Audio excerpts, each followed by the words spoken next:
पार्श्वभूमीवर पंकजा मुंडे यांची audio clip viral झाल्यानंतर आता धनंजय मुंडे यांनी देखील या वादामध्ये उडी घेतली आहे। पंकजा यांचं संभाषण गंभीर आहे आणि त्यांनी राजीनामा द्यावा अशी मागणी धनंजय मुंडेंनी केली।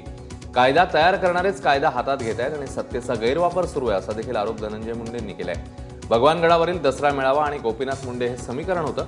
गोपीनाथ मुंडे यांचं दसरा मेळाव्याला भगवानगडावरनं भाषण व्हायचं, मात्र त्यांच्या मृत्यूनंतर भगवानगडावर राजकीय भाषण होणार नाही अशी भूमिका भगवानगडाचे महंत नामदेव शास्त्री सानप यांनी घेतली आहे। मात्र दसरा मेळाव्याला भगवानगडावर भाषण होणारच अशी भूमिका पंकजा मुंडे आणि समर्थकांनी घेतल्यामुळे हा वाद आता उभा राहिलाय।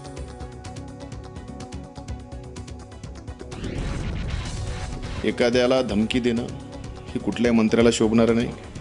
एखाद्या मंत्र्यांनी स्वतःच्या ताकदीचा मंत्रिपदाचा गैरफायदा घेऊन परळीमध्ये जर खोट्या केसेस दाखल केल्या असतील, त्याची कबुली दिली असेल, त्याच ज्यांच्यावर खोट्या केसेस केल्या त्यांनाच मारलं हेही कबूल केलं असेल आणि खोट्या केसेस केल्यानंतर त्यांच्यावरच तडीपाराची कारवाई केली हे जर कबूल केलं असेल तर यांना मंत्री म्हणून राहायचा अधिकार काय? आणि दुसरा, ज्या खात्याच्या त्या मंत्री आहेत त्याच खात्याच्या निधीवर तिथल्या लोकांना विकत घेण्याची भाषा जर मंत्री करत असतील तर मंत्रिपदावर राहण्याचा यांना काय अधिकार आहे हे मी राज्याच्या मुख्यमंत्र्याला विचारलंय। मुख्यमंत्र्यांनी हे सांगायला पाहिजे। ही बाब गंभीर आहे आणि तशा घटना आहेत।